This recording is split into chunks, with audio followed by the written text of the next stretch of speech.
জয় নিতাই, জয় গৌর, হরে কৃষ্ণ। 50তম বর্ষের এই সান্ধ্যকালীন পূর্ণ সময়ে আপনাদের মতো সমাগত ভক্তবৃন্দ, ভক্তিমতী মায়েরা, আপনারা সাক্ষী থাকলেন এত সুন্দর একটি মুহূর্তের। আপনাদের সবাই চরণে আমার কোটি কোটি দণ্ডবত প্রণাম রইল। আবার 100 বছর আসবে, কিন্তু সেই 100 বছরের সময়ে আমরা হয়তো অনেকেই থাকবো না। তো ভগবানের কাছে প্রার্থনা করে যাই, এবং আপনারাও ভগবানের কাছে প্রার্থনা করবেন যে এই হরিসভার এত সুন্দর আয়োজন প্রতি বছর হয়, দীর্ঘদিন আমি আসছি, আরও যেন নিরন্তর শ্রীবৃদ্ধি হয়, আরও সুন্দরতম হয়। তার জন্য হরিবাসরে সহযোগিতা করবেন, পাশে থাকবেন, এই আবেদন, এই নিবেদন আপনাদের কাছে রইল। সবাই একটু প্রেম সে উলুধ্বনি হরিধ্বনি করবেন। নিতাই গৌর হরি বল, হরি বল। জয় নিতাই। সবাইয়ের কাছে নিবেদন, দুটি প্রার্থনা আমার আছে। প্রথমটি হচ্ছে, আমার কীর্তনের অন্তে, আমার পরেও আবার পরবর্তী কীর্তনীয় আছেন, তার কীর্তন শুনবেন। তথাপি আপনাদের জানিয়ে রাখি, হরিবাসর কমিটির পক্ষ থেকে প্রসাদের ব্যবস্থা আছে। আপনারা প্রত্যেকেই কিন্তু প্রসাদ পাবেন। আপনারা নিজেরা এই দেবভোগ্য মহাপ্রসাদ থেকে বঞ্চিত হবেন না, এবং যারা আয়োজন করেছেন কষ্ট করে এই 50তম বর্ষের সুন্দরতম দিনে আপনাদেরকে আহ্বান করছেন সেই প্রসাদ গ্রহণের জন্য। তাই আপনারা তাদেরকেও বঞ্চিত করবেন না, প্রত্যেকে প্রসাদ পাবেন। প্রথম নিবেদন। দ্বিতীয় নিবেদন হচ্ছে, আমি একটু পরে আপনাদের কাছে ভিক্ষার পাত্র নিয়ে যেতে বলবো। আপনারা যাবে, আপনাদের কাছে যাবে, আপনারা প্রাণ ভরে 50তম বর্ষের, মনে রাখবেন এই শুভক্ষণে ভগবানের জন্যে যেই যেমন পারবেন দেবেন, কিঞ্চিত না করবেন বঞ্চিত। এই নিবেদন করব। একটু পরে ভিক্ষার পাত্র নিয়ে আপনাদের কাছে যাওয়া হবে, তখন আমি বলে দেব। কারণ লগ্ন ছাড়া কোনো দিন শুভকর্ম হয় না। সেই শুভ লগ্ন যখন আসবে, দান করার যে লগ্ন, সেই সময়ে আপনাদের কাছে পাঠিয়ে দেব। প্রাণ ভরে গৌর গোবিন্দের চরণে প্রার্থনা জানিয়ে প্রত্যেকের মনোবাসনা পূর্ণ করবার জন্যে ভগবানের চরণে দানের হস্ত বাড়িয়ে দেবেন। জয় নিতাই গৌর হরি বল। সবাই চলুন আমরা বৃন্দাবন যাব। যেখানে যাব, যে কথা দিয়ে আমি শেষ করেছিলাম, আবার শুরু করি আস্তে আস্তে। ভারতবর্ষে যত তীর্থ আছে, প্রতিটা তীর্থের পাশে দেখবেন জল আছে। কেন না? জলেই আমার ভগবান বিরাজ করে। আপনি যদি কোনো পূজা করতে যান, পরোক্ষভাবে প্রথমেই কিন্তু আপনাকে জল গ্রহণ করতে হয়। কারণ আচমন না করলে কোনো শুদ্ধ কর্ম হয় না। তা আচমন করবার জন্যে আপনি যখন যে কোনো পূজা, লক্ষ্মী পূজা, দুর্গা পূজা, কালী পূজা, সরস্বতী পূজা, যাই বলুন, পূজা করবার সময় ঠাকুরমশাই বলে বাম হস্তে জল নেন, নেন কি না আপনারা? তা জল তো আগে নিতে হয়। কেন না? জলের মধ্যেই নারায়ণ বিরাজ করে। কান্তকবি বলছেন, আছো অনলে অনিলে চির নভ নীলে, ভূধরে সলিলে গহনে, বিটপি লতায় জলদের গায়, শশী তারকায় তখন। আছো অনলে অনিলে চির নভ নীলে, ভূধরে সলিলে গহনে, বিটপিলতায় জলদের গায়, শশী তারকায় তপনে। দুটো লাইনের মধ্যে কান্তকবি বলে দিলেন ভগবানের অবস্থান। এই গানগুলো শুনবেন মা। আছো অনলে অনিলে চির নভ নীলে, ভূধরে সলিলে। এই যে সলিলে, সলিলে মানে জলে, আরে গহনে, বিটপি লতায় জলদের গায়, বিটপি লতায় জলদের গায়, শশী তারকা তপনে। আমরা জানি ভগবান আছেন সর্বত্র, কিন্তু আমরা দেখতে পাচ্ছি না কেন? নয়নে বসন বাঁধিয়া মরিগ আধারে কাঁদিয়া, তাই দেখি নাই কিছু বুঝি নাই কিছু, তুমি দাও গো দেখায়ে বোঝায়ে। মলিন মরম বোঝায় তুমি নির্মল করো মঙ্গল করে। মলিন মরম বোঝায় মলিন মর্ম তব পুণ্য কিরণ দিয়ে যাক মোর মহাকালী মা ঘোচায়ে। মলিন মরম বোঝায় তুমি নির্মল করো মঙ্গল করে। মলিন মরম বোঝায় মলিন মরম বোঝায়। লক্ষ শূন্য লক্ষ বাসনা ছুটিছে গভীর আধারে। লক্ষ শূন্য লক্ষ বাসনা, দুটো লক্ষ্যের মানে কিন্তু আলাদা। প্রথম যে লক্ষ্য, সেই লক্ষ্যটা হচ্ছে উদ্দেশ্য, টার্গেট। আমরা বাড়ি থেকে বের হই একটা উদ্দেশ্য নিয়ে, আবার সেই উদ্দেশ্য পরিবর্তন হয়ে যেতে পারে ঘটনার আকস্মিকতায় হঠাৎ সেই ডিসিশন চেঞ্জ হয়ে যেতে পারে। আপনি কীর্তন শুনতে আসছেন, আস্তে আস্তে আসছেন, হঠাৎ ফোন এলো, হ্যালো কি হলো, বলে তোমার শ্বশুরের শরীর খারাপ। ওগো শুনছো, তাড়াতাড়ি চলে এসো, বাবার শরীর খারাপ। ব্যাস হয়ে গেল কি, তাই না? তাহলে একটা ডিসিশন নিয়ে আপনি বেরিয়েছিলেন কীর্তন শুনতে যাবেন, কিন্তু গিন্নির ফোন এসে গেছে, বাবার শরীর খারাপ, মানে শ্বশুরের যেতে হবে। তাহলে লক্ষ্যহীনভাবে আমরা চলি। আমরা যে উদ্দেশ্য নিয়ে বেরোই সেই উদ্দেশ্য কখনো সার্থক হয়, কখনো ব্যর্থ হয়। বাবা তাহলে লক্ষ্য শূন্য লক্ষ লক্ষ বাসনা কামনা। এই দ্বিতীয় লক্ষ্যটা হচ্ছে একক দশক শতক হাজার অযুত লক্ষ্য। লক্ষ্য শূন্য লক্ষ বাসনা ছুটিছে গভীর আধারে।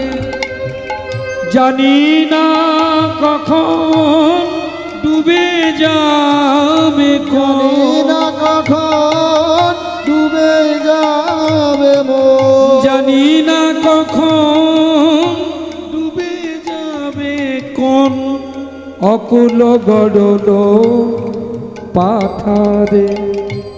খুব বিশুদ্ধ বাংলা ভাষা দিয়ে তৈরি এই গানগুলো বুঝতে পারি না আমরা, এই জন্য গন্ডগোল হয়ে যায়। গাইছি যখন একটু বলে দিই, কলকাতায় যদি বেড়াতে যান, বিশেষ করে বর্ষাকালে যদি কলকাতায় কোনো কারণে যান, বেড়াতে হোক আর এমনিতে হোক, আসতে, তবে খুব সাবধান, খুব সাবধান। যদি বর্ষাকালে যান, প্রচণ্ড যদি বৃষ্টি হয়, দেখবেন কলকাতার রাস্তায় জল জমে যায়, যাই তো? তবে নিমেষের মধ্যে সেই জল সঙ্গে সঙ্গে কিন্তু চলে যায়। কিভাবে? ওই রাস্তার উপরেই সব ম্যানহোল খোলা আছে, অন্য সময় ঢাকনা দেওয়া থাকে, ওই ম্যানহোলগুলো খুলে দেওয়া হয়, আর ওই ম্যানহোল দিয়ে জলগুলো চলে যায়। আপনি যদি অসতর্ক মুহূর্তে ওই ম্যানহোলের মধ্যে পড়ে যায়, একদম গঙ্গা, একদম গঙ্গা। এই জন্য বর্ষাকালে যখন কলকাতায় হাঁটবেন রাস্তা দিয়ে খুব, হ্যাঁ, ফুটপাত দিয়ে হাঁটবেন, খবরদার রাস্তায় নামবেন না, ম্যানহোল আছে।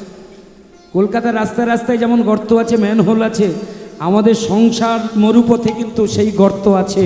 সেই গর্তগুলো মারাত্মক গর্ত। সেই গর্ত কে খুঁড়েছিল? আস্তে, আমরাই খুঁড়েছিলাম।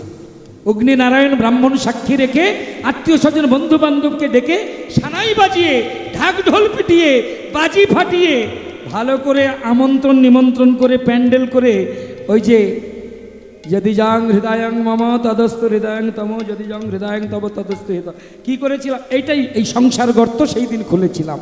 হ্যাঁ, সেই দিন ওই গর্ত খুলেছিলাম।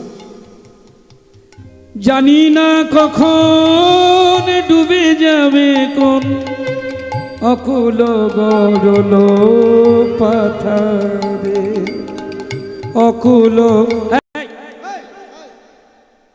তুমি সংসার গর্ত খুঁড়েছো, তুমি তাতে পড়বে, তাতে আমার কি? আমার কাছে ডাকছো কেন? ভগবান বলছে, আস্তে ভগবান বলছে, যেদিন তুমি বিয়ে করেছিলে, যেদিন তুমি দই মিষ্টি খাইয়েছিলে আত্মীয় স্বজন ডেকে নেমন্তন্ন করে, সেদিন আস্তে এক মালসা দই 4টে রসগোল্লা নিয়ে আমার মন্দিরে এসে বলেছো, ঠাকুর আজ আমার বিয়ে, এক মালসা দই খাও, 4টে রসগোল্লা খাও। কেউ কোনোদিন বলে? ঠিক করে বুকে হাত দিয়ে সত্যি কথা বলুন। সেদিনে ভগবানের কথা আর মনে থাকে না যে এত লোকজনের খাওয়াচ্ছি, মন্দিরে এক মালসা দই দিয়ে আসি আর 4টে রসগোল্লা দিয়েছি, হ্যাঁ আজকে আমার বিপদে পড়ে আমাকে রক্ষা করো, যাও চলে যাও। তখন ভক্ত বলছে, ঠাকুর তুমি যে আমাদের চিরকাল মনে রাখো এটা তোমার স্বভাব, আর প্রয়োজনে তোমাকে মনে রাখি আর প্রয়োজনে তোমাকে ভুলে যাই এটা আমাদের স্বভাব। হরি বল। আবার বলছি, প্রয়োজনের সময় ভগবানকে মনে রাখা আর সুখের দিনে ভগবানকে ভুলে থাকা এটা আমাদের স্বভাব, আর সদা সর্বদা জীবকে মনে রাখা হলো ভগবানের স্বভাব। হরি বল। ওগো বিশ্ব বিপদ হন্তা তুমি দাঁড়াও রধিয়া পন্থা, তব শ্রী চরণ তলে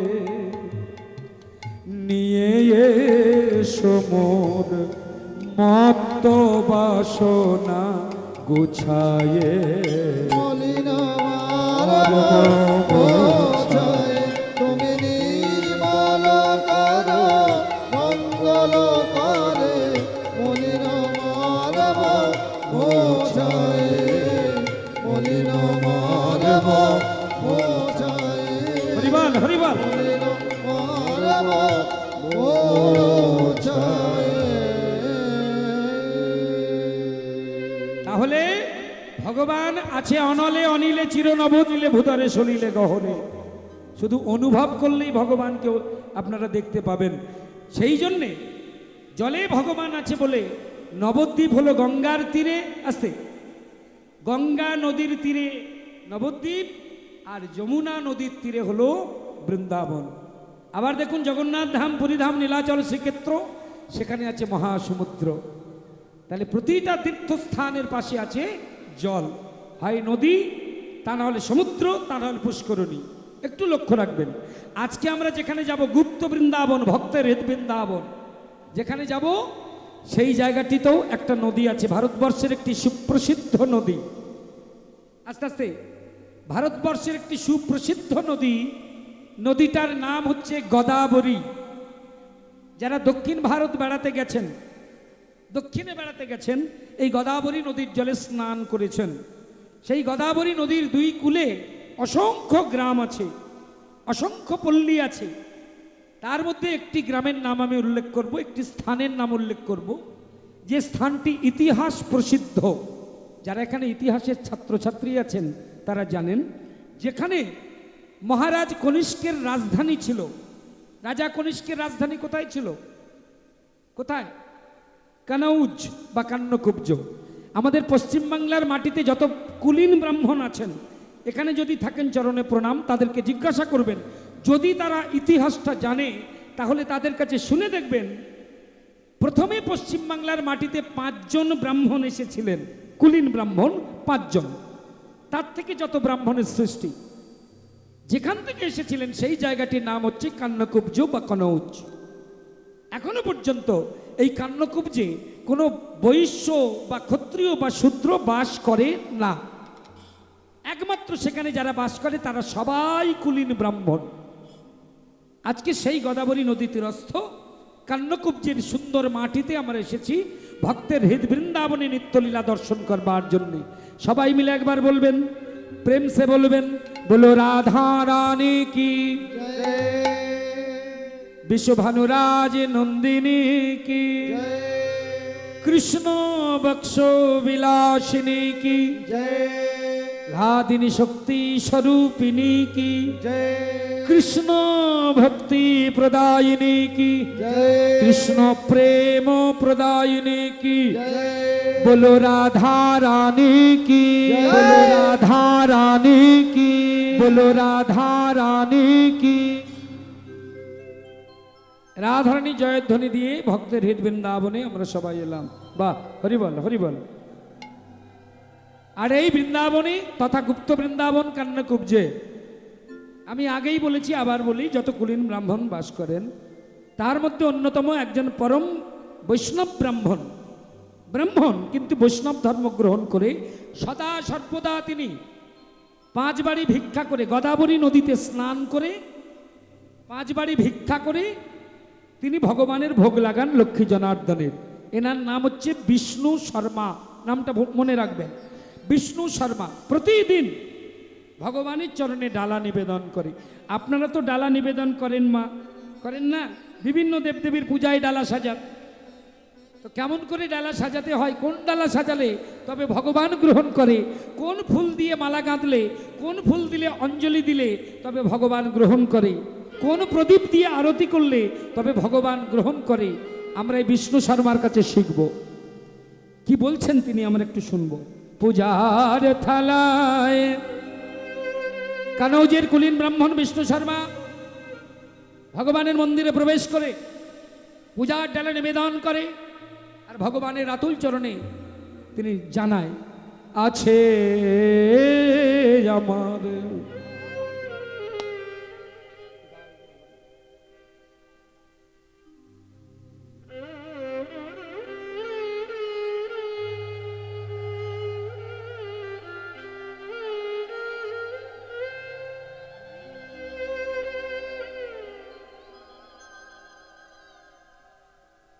সবাই একটু আর একটু উলুধ্বনি হরিধ্বনি, তাই গৌর হরিবল। পূজার থালায় আছে আমার ব্যথা শত পূজার থালায় আছে আমার ব্যথার শতদা। ঠাকমা পরে নেবো, পরে নেবো, এখন বসুন বসুন বসুন বসুন, পরে নেবো বাবা। পূজার থালায় একটু বসতে দাও। আছে আমার ব্যথা শতদা। হে দেবতা রাখো সেথা,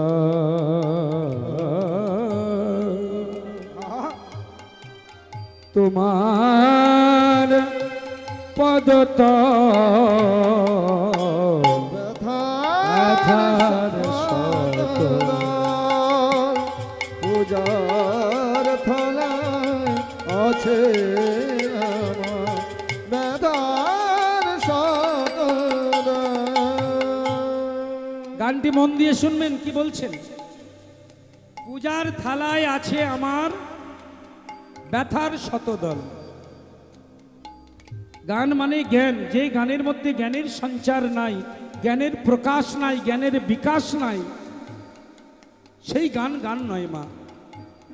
সেই গান হলো আমাদের উচ্ছৃঙ্খলতা, সেই গান হলো আমাদের এই জগৎ সংসারকে নষ্ট করে দেওয়ার একটি বিশেষ পর্যায় বা উপকরণ বলতে পারেন। যে গান শুনলে আমাদের হৃদয়ের মধ্যে চঞ্চলতা আসে, সেই গানটা শুনবেন না মা, করজোড়ে বলছি, এই গানগুলি শুনবেন। তবে এই গান শুনতে গেলে দুটো জিনিস থাকতে হবে যা আপনাদের আছে, একটা হচ্ছে বিদ্যা আর একটা হচ্ছে বুদ্ধি। যারা গীতা টিতা দান করবেন, আমার এই মা আছেন ঠাকুমা, দেন আমি আপত্তি করব না, তবে কীর্তনের মধ্যে কোনো দান করতে নেই, তাতে অপরাধটা বেশি হয়। হ্যাঁ, কীর্তনে ব্যাঘাত হলে ভগবান অসন্তুষ্ট হয়, আপনার ওই দানের জন্যে ভগবান অসন্তুষ্ট হয়। বৈষ্ণবীরা তারা শুনতে শুনতে তাদের শ্রবণ নষ্ট হয়, তাতে বৈষ্ণব অপরাধ হয়, নাম বন্ধ হয়ে গেল, নাম অপরাধ হলো। একটা দানে দুটো অপরাধ আপনি গ্রহণ করলেন। তাহলে কখন দেবেন? আমার গান যখন শেষ হয়ে যাবে, যারা যারা দেবেন আমি পাশে যখন যাব ওইখানে দাঁড়িয়ে দান গ্রহণ করব। আর যদি মনে করেন আমি কেউ দেখলো না আমি দান দিলাম, তাহলে দান আমার দিয়ে কি লাভ? তাহলে দিয়েন না। লোককে দেখিয়ে যদি দান দিতে হয় তাহলে দেবেন না, করজোড়ে বলছি। আরেকটা কথা বলি, গীতা দান করে আমার পায়ে হাত দিলেন, এটা কি ঠিক করলেন? গীতা হচ্ছে সাক্ষাৎ ভগবান। এটা আপনি গীতা দিতে আসছেন, আপনার এটা বোধ বুদ্ধি থাকা উচিত যে গীতা হচ্ছে সাক্ষাৎ ভগবানের মুখনিসৃত বাণী। তাহলে গীতা স্পর্শ করে আগে আপনার হস্ত ধৌত করতে হবে, আচমন করতে হবে, তারপরে কারোর পায়ে হাত দিতে হবে। তাহলে গীতা দিয়ে দিলেন, পায়ে প্রণাম করেন, ওরে আমার ভক্তি রে। তাহলে তত্ত্ব না জেনে কোনোদিন দান করতে আসবেন না, দয়া করে কেউ কষ্ট পাবেন না আমার কথায়। কীর্তনে একটা ভাবের মধ্যে ডুবে থাকি, তো ওই গীতা দান করতে এলে তখন সেই ভাবটা নষ্ট হয়ে যায় গো মা। কিছু মনে করো না, কথাগুলি বললাম বলে, অপ্রিয় যদিও তবে সত্য কথা। ব্যথার শত দল, এই গানটি যে শুনছেন, এই গানটি পূজার ডালা সাজাবার গান। একসঙ্গে দুটি তত্ত্ব শুনবেন, একটা হচ্ছে বাহ্যিক জগতের ডালা, একটাই হচ্ছে অন্তর্জগতের ডালা। বাবারা ফল কিনে নিয়ে এলো, আস্তে ভগবানের জন্য ডালা সাজাবেন, বাবা ফল কিনে নিয়ে এলো, আপনি বলে দিলেন আপেল আনবে, নাশপাতি আনবে,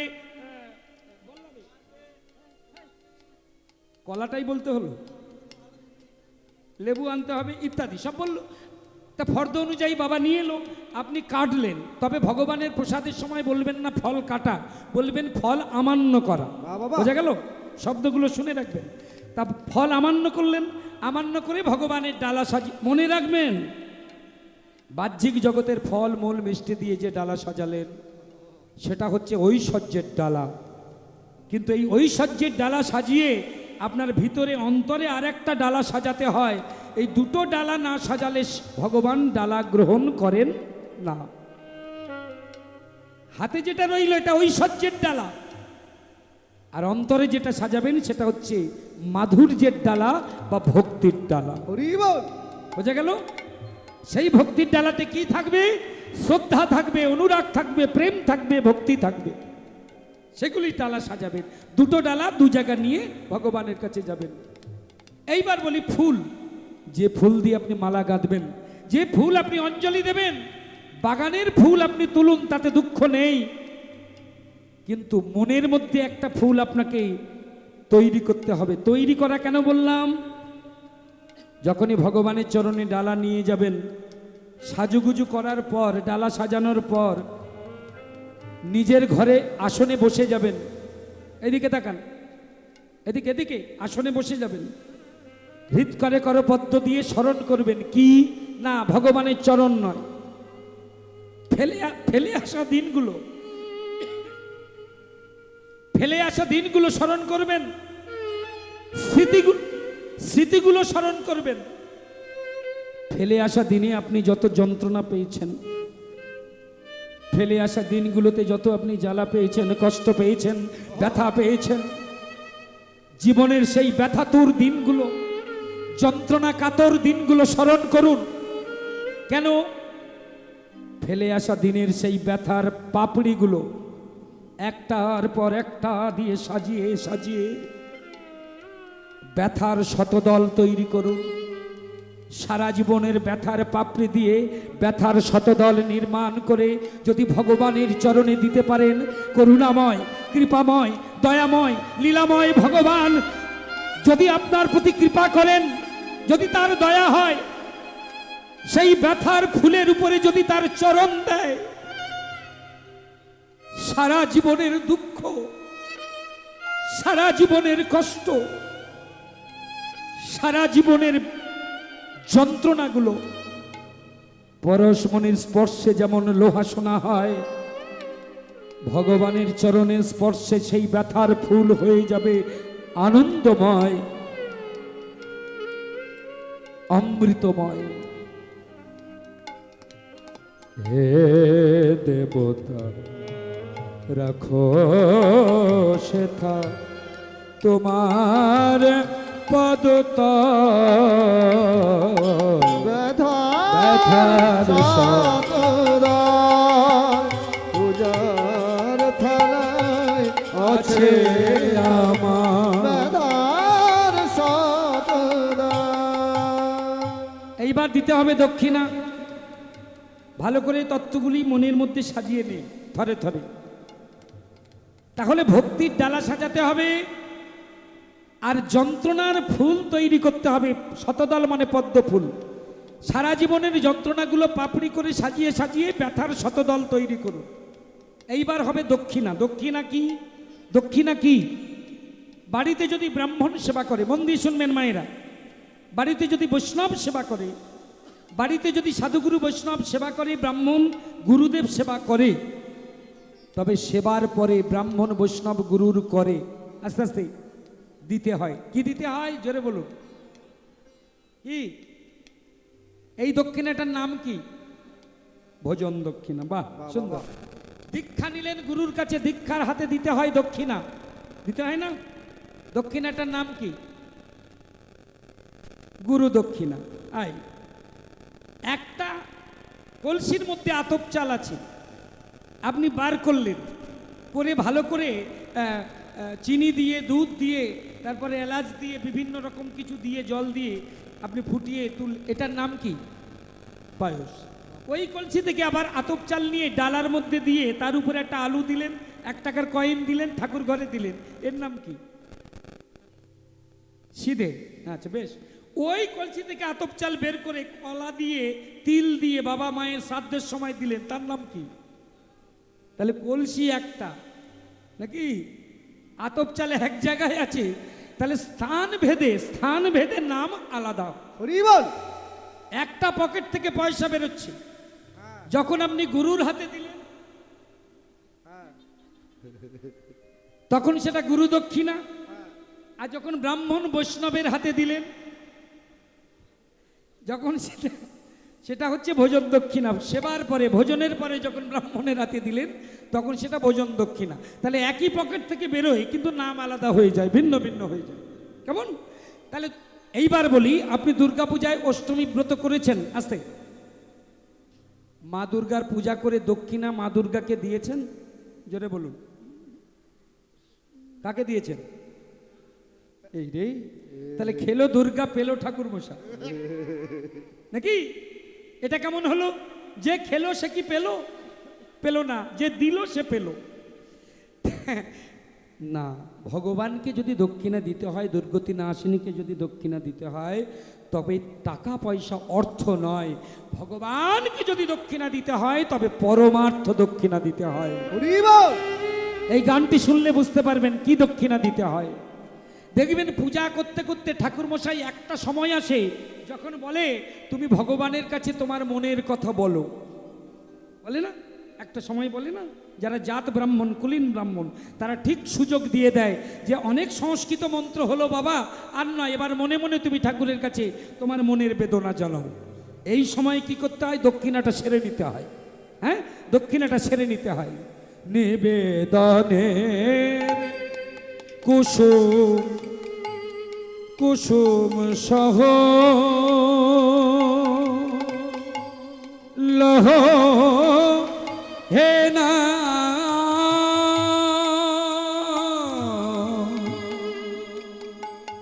তুমি আমায় আমায়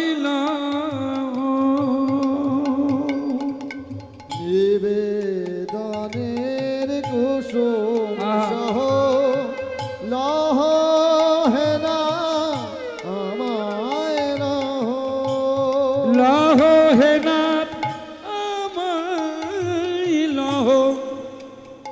নিবেদনের কুসুম সহ লহ হেনাদ দক্ষিণা রূপে আসতে। ভগবানকে যদি দক্ষিণা দিতে হয় তবে এই দেহটা দক্ষিণা দেবেন, যার নাম আত্মনিবেদন। শ্রবণম কীর্তনম বিষ্ণু শরণম অর্চনম বন্দনম সক্ষম দাস্যম পাদ সেবনম আত্মনিবেদনম। এই যে নিজেকে, এই দেহটাকে নিয়ে ভগবানের চরণে দক্ষিণা রূপে দিতে হয়। তাই বলছে লহ হে না আমায় লহ দনের কুসুম লহ হে দক্ষিণা দেওয়া হয়ে গেল, এবার আরতি। আস্তে, পূজার শেষে আরতি করতে হয় মা। তবে ভক্তমণ্ডলী, আমার ভক্তিমতী মায়েরা, আরতিটা সন্তর্পণে করতে হবে। আমি দেখেছি অনেক মায়েরা যখন আরতি শুরু হয় তখন মনে মনে ভাবে যে ঠাকুরমশাই আরতি করছে, আমি বসে কি করব, যাই এই সময় একটু ঘুরে আসি। মনে রাখবেন, ঠাকুরমশাই ফর্দ করে দিয়েছেন যে একটা প্রদীপ, একটা প্রদীপদানি। আপনি কুমোরের বাড়ি গেছেন, কুমোরের দোকানে গেছেন, গিয়ে প্রদীপ কিনে এনেছেন, কিন্তু অনুভব করুন যে মাটি দিয়ে কুমোর ভায়া প্রদীপ তৈরি করেছে, আপনারা কি জানেন আদৌ সেই মাটিটা পবিত্র মাটি কিনা? জানেন?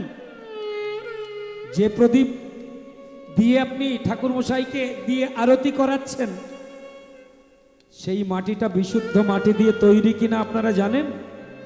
জানেন না।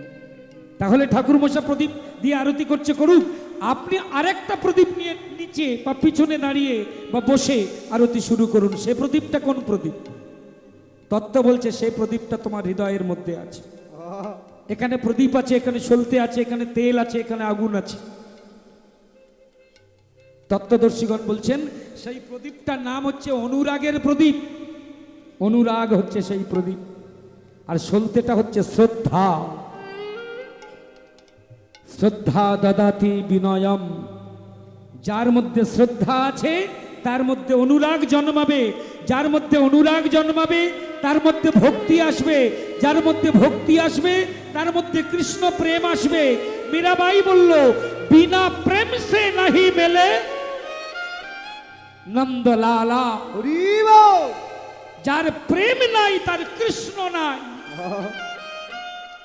আর এই প্রেমের জন্ম হয় শ্রদ্ধা থেকে। তাই অনুরাগের প্রদীপের সলতে হবে শ্রদ্ধা। আস্তে আস্তে প্রদীপ যদি অনুরাগ হয় আর শ্রদ্ধা যদি সলতে হয়, তবে যে তেল দিয়ে সেই সলতা ভিজাবেন সেই তেলটা কি বাইরের তেলে হবে না। আস্তে আস্তে সরিষার তেল, রেড়ির তেল না, এই তেল দিয়ে এই প্রদীপ জ্বালানো যাবে না, এই সলতে ভেজানো যাবে না। অনুরাগের প্রদীপ যদি জ্বালতে হয়, শ্রদ্ধার সলতে যদি ভেজাতে হয়, যে তেল দিয়ে ভেজাতে হবে সেই তেলটা বাজারে কিনতে পাবেন না। সেই তেলটা আছে আপনার কাছে। সেই তেল কোথায়? দুইটি নয়নের জল দিয়ে সেই সলতেটা ভেজাতে হয়। আর যে আগুন দিয়ে সেই শ্রদ্ধার সলতে জ্বালতে হয়,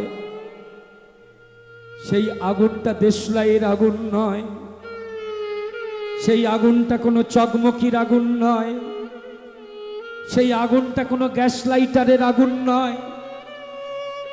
সেই আগুন আছে ভক্তের হৃদয়ে। সেই আগুনটার নাম কি? দেখবেন সাধুগুরু বৈষ্ণব ভক্ত যারা দিবানিশি মন্দিরে বসে ভগবানকে বলে, ওগো ঠাকুর, এত তোমায় ডাকি, এত তোমায় ভালোবাসি, তবু কেন তুমি আমায় দেখা দাও না? আমায় তুমি দেখা দাও, আমার নয়ন পথে এসে দাঁড়াও, তুমি দেখা দাও, তুমি দেখা দাও। ভগবানের অদর্শন জনিত বিরহের যে আগুন, যে আগুনে তুমি আমায় আগুনে আমায় দহ, যে আগুনে আমায় দহ, সেই আগুনে আরতি দীপ জেলে ছি উজ্জ্বল। ব্যথার শতদান পূজার থালায় আছে আমার, ব্যথার শতদান দয়াময়, দয়াময়, দয়াময়,